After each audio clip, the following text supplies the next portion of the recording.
Guys, this is your lab number 3 VLSI design. तो इस lab में जो है हम इन्वर्टर को डिस्कस करेंगे, CMOS इन्वर्टर को।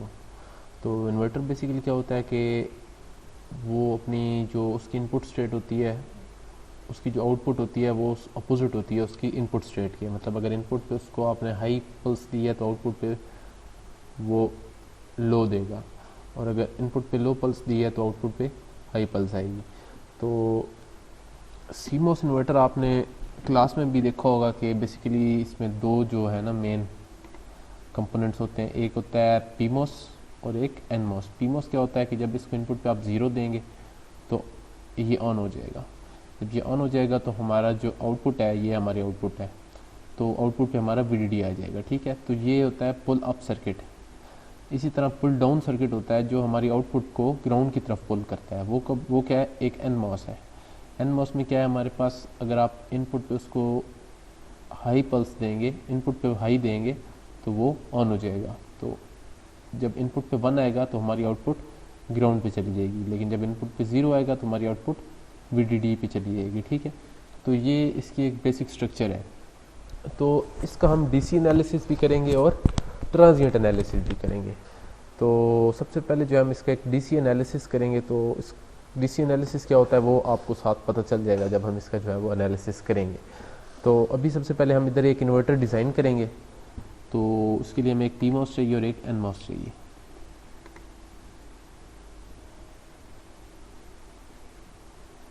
तो हम यहाँ से लाइब्रेरी से एक NMOS लेंगे और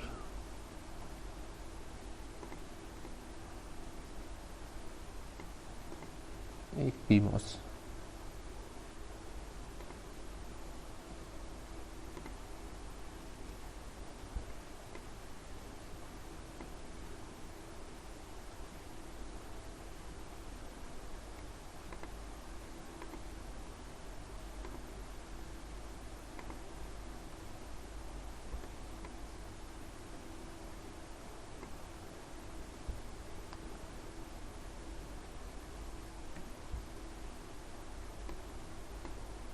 ये आपने सिंपली जो है एक इन्वर्टर डिज़ाइन करना है इस स्कीमेटिक को देख के, इस स्कीमेटिक को देख के।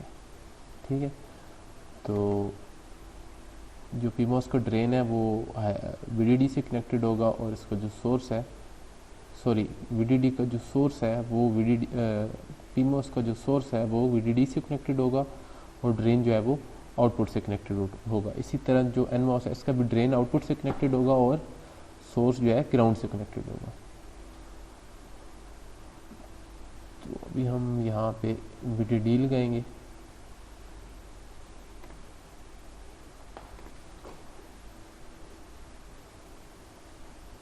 तो उसके लिए हम एनालॉग डायरेक्टरी में जाके यहाँ पे VDD आ गई, इसके अलावा एक ग्राउंड।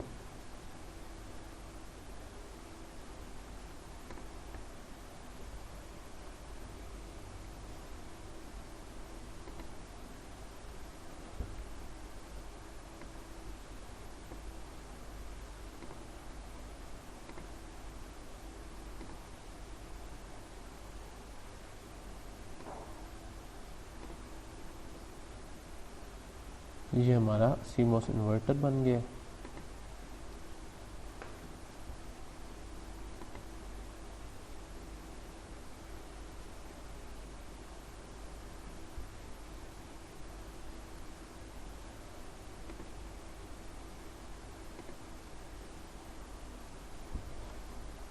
अब हम इनपुट और आउटपुट पिन्स लगाएंगे। उसके लिए हम क्या करेंगे, यहाँ पे जाना है, ये क्रिएट पिन।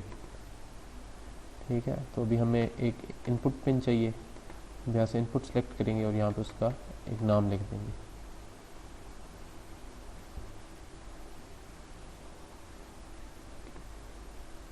तो ये हमारे पास एक इनपुट पिन आ जाएगी। इसी तरह हम एक आउटपुट पिन क्रिएट करेंगे। इसको हम नाम देंगे आउट, और इसको आउटपुट पे प्लेस कर देंगे।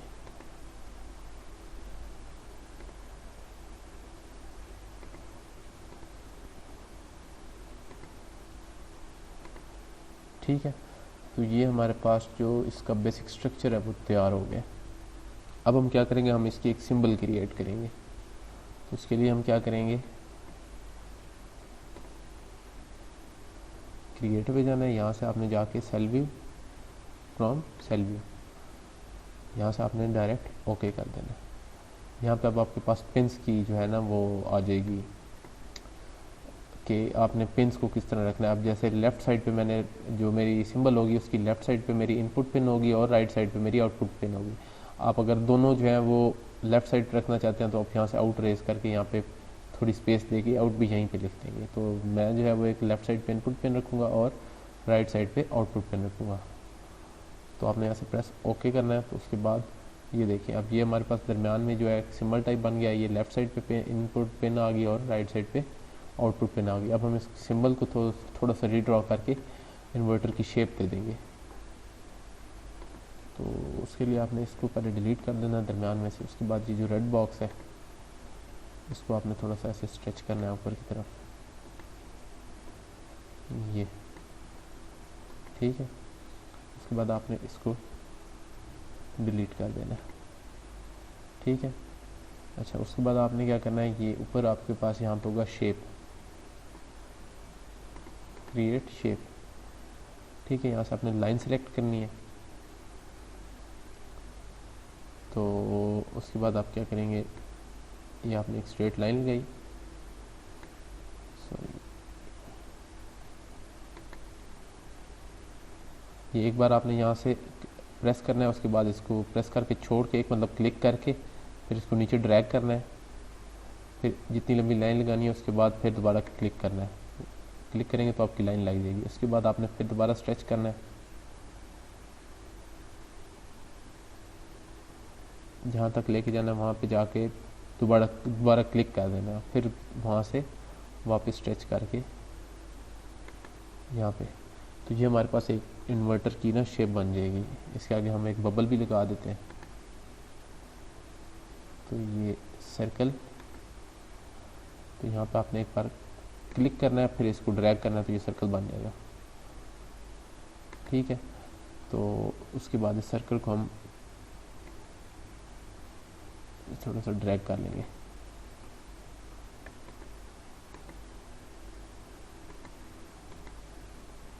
दरम्यान में क्लिक करेंगे, पूरा सर्कल जो है ना वो सिलेक्ट हो जाएगा। इसको फिर आगे आपने ड्रैग कर लेना, ये देखें। अब क्या करना है, आपने ये आउटपुट को यहाँ से ड्रैग करके इधर थोड़ा सा नीचे कर दें यहाँ पे।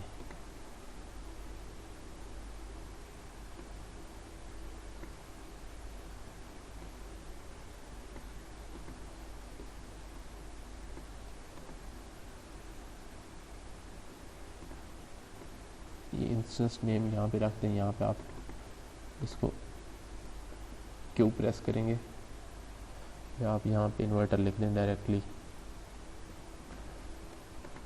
बस। और इस पिन को आपने सेलेक्ट करना है।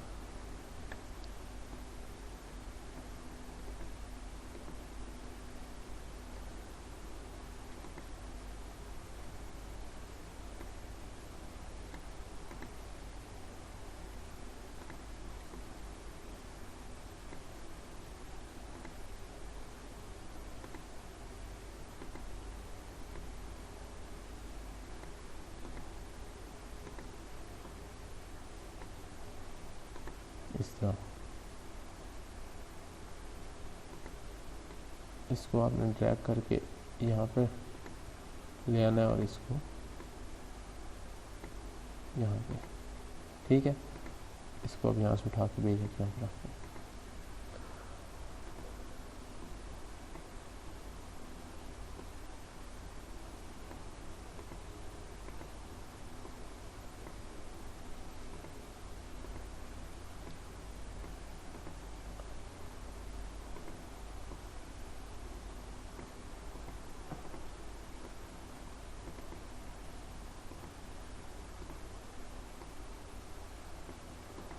ये इस तरह आपकी एक सिंबल क्रिएट हो जाएगी। ठीक है, इसको आपने सेव कर लेना है।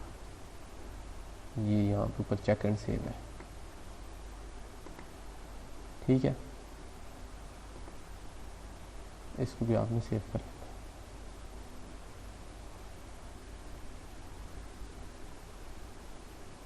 ये वार्निंग्स दे रहा है, इसको आपने वार्निंग्स को चेक करना है। तो आई थिंक हम जी से चेक कर सकते हैं वार्निंग्स क्या आ रही हैं। Pin be on instance PM0 is floating.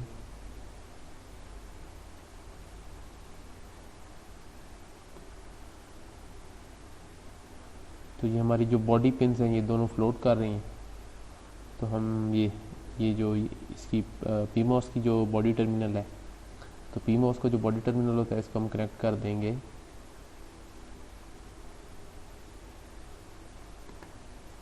Source से, और एनमॉस के बॉडी टर्मिनल को भी हम सोर्स से कनेक्ट कर देंगे। तो अब हम इसको चेक एंड सेव करेंगे तो हमारे पास कोई एरर नहीं आएगा।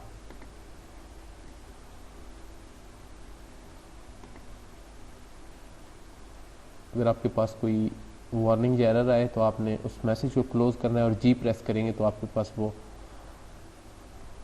एक विंडो ओपन हो जाएगी फाइंड मार्कर वाली। तो वो फिर आपकी जो एरर्स होगा उनको मार्क कर देगा। फिर उन एरर्स को आपने ठीक कर लेना है। लाइक फॉर एग्जांपल मैं इस पिन को जो है वो डिस्कनेक्ट कर देता हूँ। ठीक है, मैं अभी चेक एंड सेव करूँगा तो ये देखिए मेरे पास एरर आ, एक वार्निंग आ रही है। तो मैं इसको क्लोज करूँगा और मैं जी प्रेस करूँगा तो ये मेरा फाइंड मार्कर आ गया। अब इसके ऊपर ये देखें ये वार्निंग पिन इन जो है ये फ्लोट कर रही है, इसका मतलब है ये कनेक्टेड नहीं है।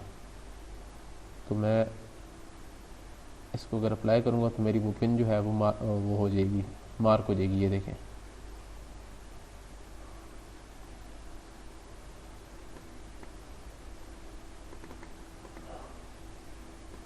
ये पिन मार्क हो गई है, ये देखें क्रॉस।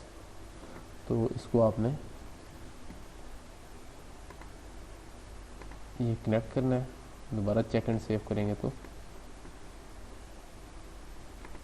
कोई एरर नहीं आएगा।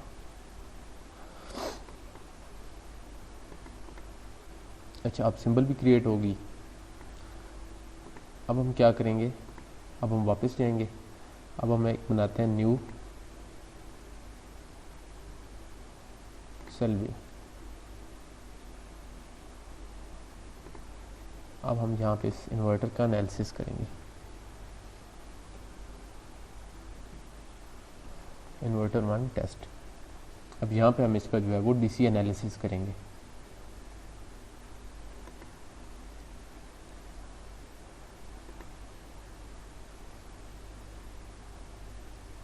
तो उसके लिए हम यहाँ पे इंस्टेंस पे जाएंगे, ब्राउज।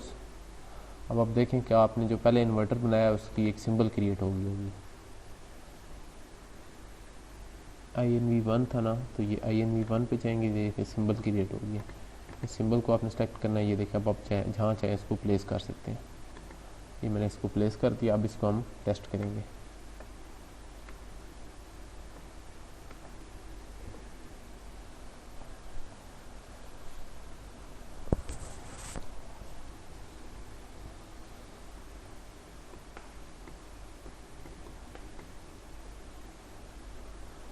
अब सबसे पहले जो हमने VDD है वहाँ पे 1 वोल्ट प्लेस करना है। तो उसके लिए हम क्या करेंगे कि आपने जाना है इंस्टेंस में,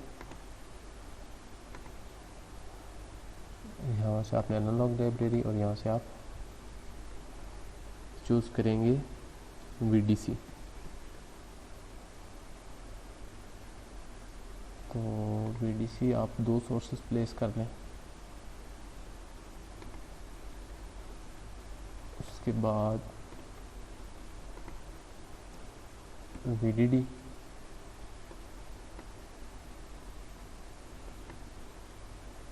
और ग्राउंड।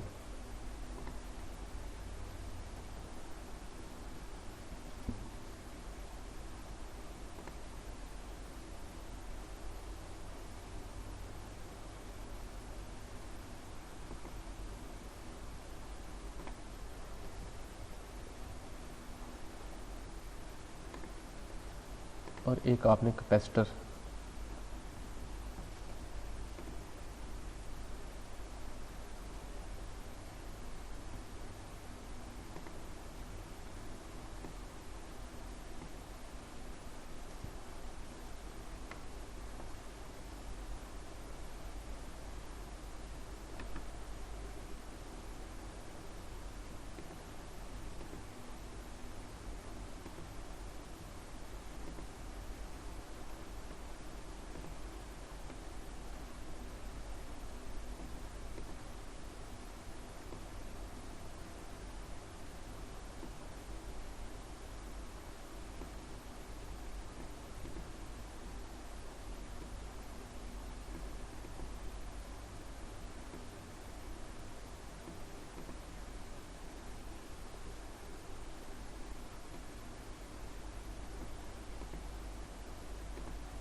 अब हम इन सब कंपोनेंट्स को वायर से ज्वाइन कर देंगे।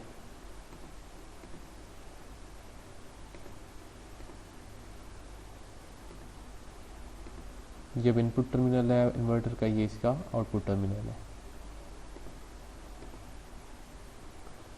ये वीडीडी जो है ये बेसिकली हमारी जो है वो, ये हमारा जो पुल अप वोल्टेज है वो है, मतलब जहाँ पे हमारी जो हाई आउटपुट वोल्टेज लेवल है वो है वीडीडी। तो इसको हम जो है वो 1 वोल्ट सेट कर देते हैं वीडीडी को। वीडीडी के साथ जो हमने डीसी सोर्स कनेक्ट किया इसको हम इसको पहले जो हम ग्राउंड के साथ कनेक्ट कर लें, फिर हम इसकी सेटिंग करते हैं।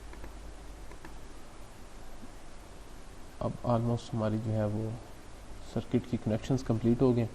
अब हम इसकी जो है वो वैल्यूज असाइन करते हैं। ये V1 जो है VDD जो है इसको आप 1 वोल्ट दे दें। ओके कर दिया मैंने, ठीक है। ये VDC इक्वल टू 1 वोल्ट। इसको यहाँ पर आ जाते हैं, इसको मैं एक वेरिएबल क्रिएट कर दूंगा।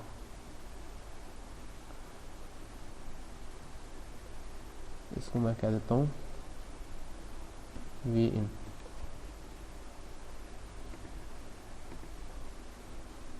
और इस कैपेसिटर को मैं वैल्यू दे देता हूँ 10 फेम्टोफैरेड की।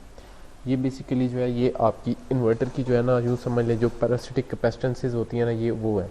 या आपके जो इन्वर्टर है उसके सामने ऑब्वियसली जो आईसी होती है उसमें एक इन्वर्टर तो नहीं होता, उसमें तो बहुत सारे जो है ना वो सीरीज़ में भी लग सकते हैं इन्वर्टर्स। तो इसके सामने जो भी इसको इन्वर्टर्स इसके सामने लगे होंगे उनकी जो कैपेसिटेंसेस हैं या वो इसकी जो पैरासिटिक कैपेसिटेंस है ये उसकी वैल्यू है। तो ये हम अप्रॉक्सीमेटली लिखेंगे, फिर हम इसका जो है वो इफेक्ट चेक करेंगे। तो ये जो कैपेसिटेंस का इफेक्ट है ये हम ट्रांजिएंट एनालिसिस में करेंगे, वो इससे नेक्स्ट स्टेप है। तो फिलहाल हम डीसी एनालिसिस करेंगे, तो इसको हम जो है वो 10 फेम्टोफैरेड पे सेट कर देते हैं। ये 1 पिको है तो इसको मैं 10 फेम्टो कर देता हूँ, 10।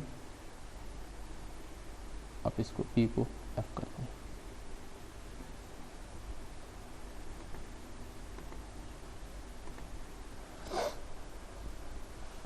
अच्छा, उसके बाद आपने अब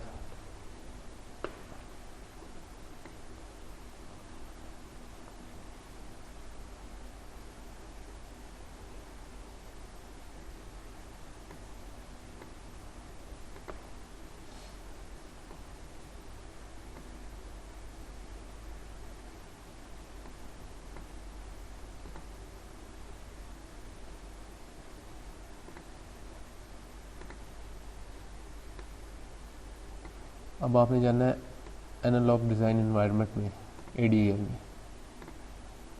अच्छा, यहाँ से आप क्या करेंगे,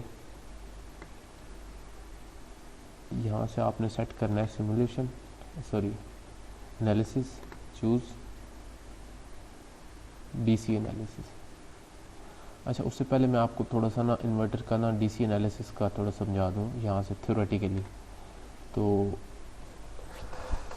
अब ये आपके सामने एक इन्वर्टर बना हुआ है, ठीक है। इसमें एक NMOS है, एक PMOS है। अब ये जो इन्वर्टर है इसमें ये थोड़ा सा जो है ना यहाँ पे लिखा हुआ है कि लेट्स सपोज आपका जो है वो PMOS ऑन है, NMOS ऑफ है। तो उस टाइम जो आपकी आउटपुट वोल्टेज होगी वो मैक्सिमम पीक वैल्यू होगी, VDD मैक्सिमम आउटपुट वोल्टेज होगी, जिसको हम VOH बोलते हैं, ठीक है। तो VOH इक्वल टू ये आउटपुट हाई लेवल, VOH है बेसिकली आउटपुट हाई वोल्टेज, तो that is equal to VDD। तो PMOS is on, PMOS pulls V out to VDD। तो ये वो जो एक पुल अप सर्किट होता है और एक पुल डाउन सर्किट होता है। तो ये PMOS जो है बेसिकली हमारा एक पुल अप सर्किट है, जो हमारी आउटपुट को पुल करता है to the higher voltage level, ठीक है। उसके बाद क्या है कि अगर आपकी आउटपुट जो है वो, अगर आपका PMOS जो है वो ऑफ है, मतलब आपकी इनपुट जो है वो इस केस में 0 थी, इस केस में इक्वल टू VDD है, मतलब 1 है, ठीक है। तो क्या होगा, PMOS ऑफ हो जाएगा, जो NMOS है वो ऑन हो जाएगा। तो उस टाइम जो है वो आपकी आउटपुट जो वोल्टेज लेवल होगा that will be equal to ground level 0। ठीक है, तो ये थोड़ा सा इसकी वर्किंग लिखी हुई थी। अच्छा, उसके बाद यहाँ पे आप नीचे देखें, ये बेसिकली जो है ना इसकी वोल्टेज करेक्टरिस्टिक कर्व है, ये यहाँ पे आप जो देख रहे हैं। अब ये क्या है, वोल्टेज करेक्टरिस्टिक कर्व जो है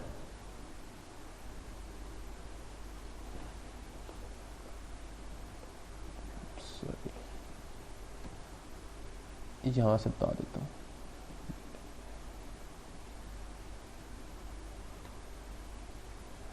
अच्छा, अब वोल्टेज करेक्टरिस्टिक कर्व क्या है कि लेट्स सपोज यहाँ पे आप देखें आपकी जो आउटपुट है वो VOH is equal to VDD है। इसका मतलब है यहाँ पे जो है वो हमारी जो ये देखें ये इनपुट वोल्टेज है। अब इनपुट वोल्टेज जब हमारी 0 है, इसका मतलब हमारा PMOS ऑन है और हमारी जो आउटपुट वोल्टेज है that is equal to VDD maximum output voltage. ठीक है, अभी इनपुट जो हमारी 0 है। अब ये जो लाइन है ये बेसिकली हमारी ग्रेजुअली जो है वो इनपुट वोल्टेज इंक्रीज हो रही है। ठीक है, अब इस केस में जब हम थोड़ा सा हमारी जो इनपुट वोल्टेज है वो आहिस्ता आहिस्ता ये देखें यहाँ पे इंक्रीज कर रही है, लेकिन जो हमारा इस रीजन में हमारा जो PMOS है वो ऑन है इस रीजन में, जब तक हमारी VDD जो है वो हाई है। इसका मतलब हमारा PMOS जो है वो ऑन है और वो ट्रायोड रीजन में है। ट्रायोड रीजन क्या होता है, जिसमें बेसिकली जब आपने मॉसफेट्स को एज अ स्विच यूज़ करना होता है तो हम ट्रायोड रीजन में इनको ऑपरेट करते हैं। ठीक है, तो हमारा PMOS इस केस में ट्रायोड रीजन में है और जब हमारी वी इन जो है वो, अब ये जो पॉइंट होता है ना बेसिकली इसको कहते हैं थ्रेशोल्ड स्विचिंग पॉइंट। इससे पहले जो है वो आपका जो PMOS होता है वो ऑन होता है, लेकिन NMOS जो है वो ऑफ रहेगा। अच्छा, ये जो लाइन लगी हुई है ये वाली, यहाँ तक जो है ये हमारा PMOS जो है वो ट्रायोड रीजन में है, लेकिन जैसे जैसे हमारी इनपुट वोल्टेज इंक्रीज कर रही है, अब ऑब्वियसली आपको पता है PMOS जो है वो 0 वोल्ट पे जो है वो ऑन रहता है, लेकिन जैसे जैसे आप वोल्टेज इंक्रीज कर रहे हैं PMOS जो है वो ऑफ कंडीशन की तरफ ट्रेवल करना स्टार्ट कर देगा। मतलब एक टाइम आएगा जब वो ट्रायोड रीजन से सैचुरेशन रीजन में आएगा, सैचुरेशन रीजन से फिर कट ऑफ रीजन में चला जाएगा। ठीक है, तो ये जब वी इन इंक्रीज होना शुरू हुई, PMOS जो है वो अभी ट्रायोड रीजन में, ट्रायोड रीजन में ये ए पॉइंट के बाद ये सैचुरेशन रीजन, इस पॉइंट पे आके ये सैचुरेशन रीजन में जो है वो एंटर हो जाएगा। यहाँ पे ए के बाद ये सैचुरेशन रीजन में आ गया। ठीक है, अब सैचुरेशन रीजन में PMOS ने ट्रैवल करना स्टार्ट कर दिया। ठीक है, हमारी इनपुट वोल्टेज इंक्रीज होती जा रही है। ठीक है, अब इस पॉइंट पे आके जैसे इससे ऊपर जाएगी वोल्टेज, PMOS जो है वो कट ऑफ में चला जाएगा, लेकिन यहाँ तक सैचुरेशन रीजन में। लेकिन जैसे जैसे ये इंक्रीज कर रही है तो अब ये देखें यहाँ पे हमारी ये इनपुट वोल्टेज है। ठीक है, इनपुट वोल्टेज PMOS को और NMOS को दोनों को कनेक्ट हो रही है गेट पे। अब NMOS क्या करता है कि जब ये जैसे जैसे इंक्रीज होना शुरू होगी, पहले PMOS कट ऑफ में था, कट ऑफ से फिर वो भी साथ साथ सैचुरेशन रीजन में जाना शुरू हो जाएगा। जैसे ये ट्रायोड से सैचुरेशन में आना स्टार्ट हो गया था ए के बाद, ये जो है ए के बाद NMOS जो है हमारा वो सैचुरेशन रीजन में जाना शुरू हो जाएगा। ये देखें, ठीक है, तो यहाँ से ये हमारा ये वाला NMOS भी है, ये भी सैचुरेशन रीजन में आना स्टार्ट हो जाएगा। इस पॉइंट पे आके दोनों PMOS और NMOS हमारे सैचुरेशन रीजन में, इस पॉइंट पे आके जब हमारी V out equal to V in है। ठीक है, मतलब हमारी वी आउट जो है वो VDD थी, इनपुट भी हमने VDD दी थी। ठीक है, तो यहाँ पे आके आउटपुट और इनपुट हमारी दोनों सेम हो गई हैं। ठीक है, हाफ VDD। तो यहाँ पे आके हमारा PMOS भी जो है वो सैचुरेशन रीजन में और NMOS भी सैचुरेशन रीजन में है। तो इस पॉइंट को कैसे कहते हैं, थ्रेशोल्ड स्विचिंग थ्रेशोल्ड पॉइंट। ठीक है, तो स्विचिंग थ्रेशोल्ड वोल्टेज। ठीक है, तो इस वोल्टेज VM, ये जो VM है ये जो बेसिकली क्या है, स्विचिंग थ्रेशोल्ड। ठीक है, ये हमारा स्विचिंग थ्रेशोल्ड है। अच्छा, अब ये VM, अब जो हमारा आइडियल इन्वर्टर होगा, जो जिसको हम सिमेट्रिक इन्वर्टर कहते हैं, ठीक है, उसमें क्या होता है कि हमारा जो ये पॉइंट होता है ना VM, ये एग्जैक्टली इस कर्व के सेंटर में होता है, मतलब जहाँ पे हमारा V out equal to V in होता है। ठीक है, तो अभी हमने इसी को जो है वो सेट करना है। तो उसके लिए मैं थोड़ी सी आपको वैसे इसकी इक्वेशंस भी दिखा देता हूँ कि किस चीज़ का इफेक्ट हम जो है वो चेंज करेंगे तो हमारा ये जो पॉइंट है वो सिमेट्रिक रीजन में जो है वो लाया हो जाएगा। ठीक है, तो उसके लिए आपने क्या करना है, आप ये थोड़ी सी इसकी इक्वेशंस देखें। तो मैंने आपको लास्ट टाइम एक इक्वेशन दिखाई थी पी मॉस की, ड्रेन करंट की, एन मॉस की सॉरी, ड्रेन करंट की, वो है I D equal to mu N C O X W by L something like this, ठीक है। इसी तरह एक मैंने आपको इक्वेशन दिखाई थी, ये जो थी ये लेवल 1 इक्वेशन है, ठीक है। इसी तरह मैंने आपको एक लेवल 2 या लेवल 37 वो एक हायर लेवल की इक्वेशन भी दिखाई थी, उसको मुझे लेवल नहीं पता, लेकिन उसमें जो है वो बॉडी इफेक्ट और वो सारे चैनल लेंथ मॉड्यूलेशन और वो सारी जो है ना वो चीज़ें डाली होती हैं, लेकिन इसमें नहीं है। ये लेवल 1 इक्वेशन है, ठीक है। इसमें हमारा जो मेन फैक्टर जो हमारे हाथ में है वो विड्थ और लेंथ है इसकी एन मॉस की। अच्छा, ये हमारे ड्रेन करंट की इक्वेशन है। ये इक्वेशन आपने याद नहीं करनी, ये सिर्फ आपको जो है ना वो थोड़ा सा कॉन्सेप्ट देने के लिए। अच्छा, उसके बाद ये mu N C O X W by L को इसने बीटा लिख दिया, ठीक है। इसी तरह पी मॉस के लिए उसने ये mu N C O X W by L को बीटा पी लिख दिया, ठीक है। अब ये V G S minus V M जो है ये वी ओ वी है, वी ओवर ड्राइव वोल्टेज जो है, ठीक है। ये मैंने आपको बताया था कि आप जो आपका जो इन्वर्टर जो पी मॉस है, ये एन मॉस है, वो ऑन होता है जब आपकी जो गेट टू सोर्स वोल्टेज है that is greater than V T H, ठीक है। तो अगर हम V G S minus V T H करें तो दैट इज इक्वल टू हमारे पास V O E, V overdrive voltage, ठीक है। तो ये वही इक्वेशन है, ठीक है। इसके बाद आपने क्या करना है, अब ये देखें यहाँ पे ये कर रहा है कि हमारे पास जो वी एम है वो ऐसा पॉइंट है जब हमारे पास जो वी आउट है that is equal to V in. तो इस पॉइंट पे हमारा जो है वो अच्छा, इस पॉइंट पे जो दोनों जो है सैचुरेशन रीजन में है, दोनों जो है वो ऑन समझें, ठीक है, दोनों ऑन है। तो दोनों जो सैचुरेशन रीजन में जो दोनों है उनकी जो ड्रेन में से करंट फ्लो करेगा वो इक्वल होगा, मतलब हमारा पी मॉस भी सैचुरेशन रीजन में है और एन मॉस भी सैचुरेशन रीजन में है। तो इस पॉइंट पे दोनों में से जो वो ड्रेन करंट होगा दैट वुड बी इक्वल। तो उसको उसने दोनों के ड्रेन करंट को इक्वेट कर दिया है, बी एन और बी पी। ये देखिए B N by 2 V M minus V threshold for N MOS, और ये वी टी पी जो है वो threshold for P MOS है, ठीक है। इसको इक्वेट करके उसने ये वी एम निकाल लिया, अगर आपने वी एम थ्योरेटिकली निकालना है, ठीक है। अच्छा, अब ये जो बी एन है और बी पी है ये आपको पता है, ये है बेसिकली हमारी जो है वो एस्पेक्ट रेशियो है डब्ल्यू बाई एल। इसका मतलब है हमने अगर वी एम को चेंज करना, हमारी वी एम जो है वो डायरेक्टली प्रोपोर्शनल है ये बी एन और बी पी रेशो के, ठीक है। तो इसको हम आगे चलते हैं, ये मैं थोड़ा सा आपको और ज़्यादा एलिब्रेट करके बता देता हूँ। तो ये जो हमारी बी एन और बी पी जो है ना रेशो होती है, अगर हम इस रेशो को निकालें तो ये अप्रोक्सीमेटली हमारी आती है 2 और 3। मतलब ये क्या है कि हमारा जो एस्पेक्ट रेशो है एन मॉस और पी मॉस की, जो हमारी एस्पेक्ट रेशो है एन मॉस और पी मॉस की, उनका अगर हम उनकी रेशो लें आपस में तो हमारे पास जो आंसर आएगा वो 2 या 3 आएगा। इसका मतलब है B N is equal to 2 B P beta P, beta N is equal to 2 beta P. इसका मतलब है जो एस्पेक्ट रेशो पी मॉस की है वो ट्वाइस है बी एन के। इसका मतलब है जो हमारा पी मॉस है उसकी जो विड्थ है, लेंथ को हम चेंज नहीं कर सकते लेकिन हम विड्थ को जो है वो चेंज कर सकते हैं। तो विड्थ जो है वो हमारी पी मॉस की जो है वो ट्वाइस या 3 टाइम्स होनी चाहिए एन मॉस के, तब जो है हमारा वी एम जो हमारा थ्रेश होल्ड स्विचिंग पॉइंट है वो सिमेट्रिक होगा, ठीक है। तो ये बेसिकली कॉन्सेप्ट देने के लिए था कि हम अगर हम विड्थ को जो है वो इंक्रीज करेंगे तो सिमेट्रिक पॉइंट वी एम जो है स्विचिंग पॉइंट को हम वो सिमेट्रिक रखने के लिए हम जो पी मॉस की विड्थ है उसको हम चेंज करेंगे।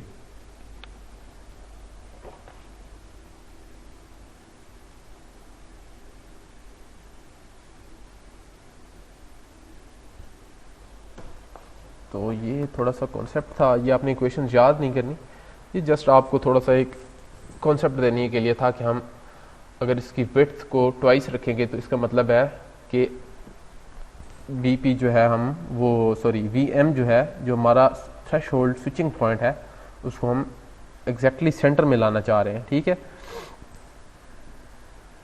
तो अभी हम इसी टाइप के ग्राफ यहाँ पे प्लॉट करते हैं सबसे पहले। तो उसके लिए हम एनालिसिस चूज़ करेंगे, चूज़ एनालिसिस, जहाँ से हमने एनालिसिस चूज़ करना है ये डीसी, यहाँ से हम करेंगे design variable, select design variable, no design variable sorry, यहाँ पे हमने पहले कॉपी फ्रॉम सेल व्यू, तो ये वी इन है, इसको हम 500 मिली वोल्ट रख देते हैं, ठीक है। उसके बाद हम क्या करेंगे, दोबारा हम analysis choose DC design variable, select design variable V in, ठीक है, ओके। अब हमने इस डिज़ाइन वेरिएबल हमारा जो वी इन है इसको हमने स्वीप करना है 0 से 1 तक, ठीक है, और हम ओके कर देंगे। अब हमने आउटपुट सेलेक्ट करनी है, तो उसके लिए हम क्या करेंगे, जो हमने प्लॉट करनी है,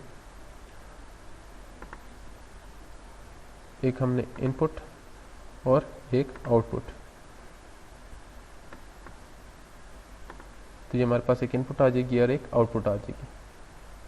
इसको हम रन करेंगे।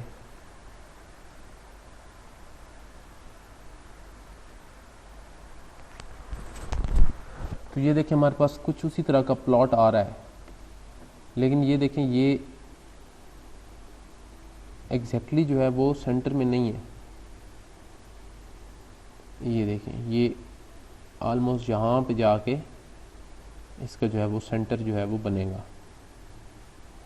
तो इतना फ़र्क है, ठीक है। तो अब हम इसको यहाँ तक लाने के लिए हम क्या करेंगे, इस रीजन को हमने इंक्रीज़ करना है, ठीक है। तो हम क्या करेंगे, पी मॉस की विड्थ को इंक्रीज़ करेंगे।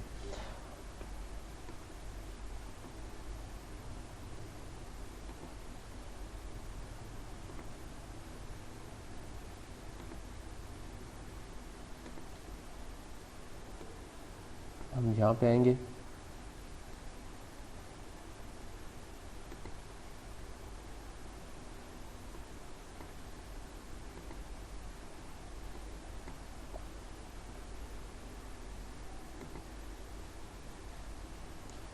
इसकी जो हम विड्थ है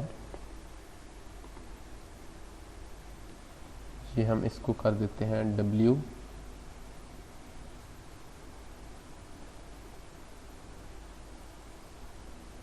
WP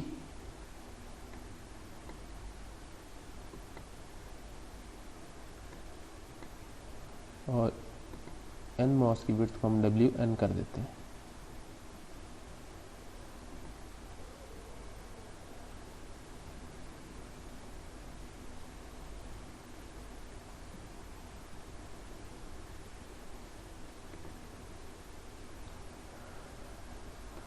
अच्छा, उसके बाद आपने वापस अपने इस एनालिसिस विंडो में आना है, ठीक है, बल्कि इसको पहले आपने चेक एंड सेव करना है। वापस आप अपने एनालिसिस विंडो में आएंगे, यहाँ पे आप करेंगे कॉपी फ्रॉम सेल व्यू। तो ये देखिए आपके पास WN और WP आ गई। अब अगर मैं WN को रखता हूँ 120 नैनो, तो इसको मैं रखूँगा ऑलमोस्ट 300 नैनो, ठीक है। तो उसके बाद मैं क्या करूँगा,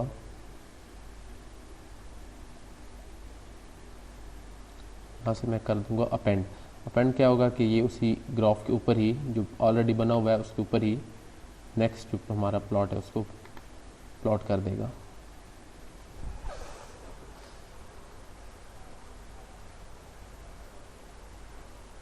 ये देखें, तो ये हमारा शिफ्ट हुआ। थोड़ा सा मैं इसको और इंक्रीज़ करूँ तो ये सेंटर में आ जाएगा, क्योंकि वो 2 से 3 है तो ऑलमोस्ट हमें थ्राइस जो है ना वो उसकी विड्थ रखनी पड़ती है रेशो में। अगर वो 100 है तो वो 300 होनी चाहिए, वो 120 थी तो ऑलमोस्ट 350 360 रखेंगे तो ये ऑलमोस्ट बिल्कुल सेंटर में आ जाएगा यहाँ पे।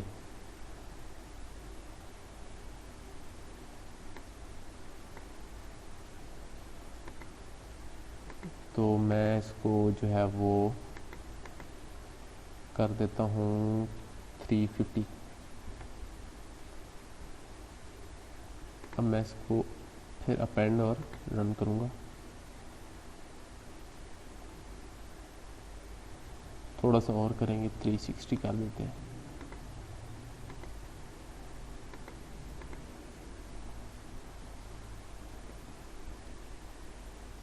कुछ जो है वो थोड़ा बहुत इफेक्ट जो है वो उस आउटपुट कैपेसिटेंस का भी आ रहा है यहाँ पे, तो इस वजह से भी है वो थोड़ा बहुत फ़र्क रहेगा, लेकिन ऑलमोस्ट ये सेंटर में आ जाएगा।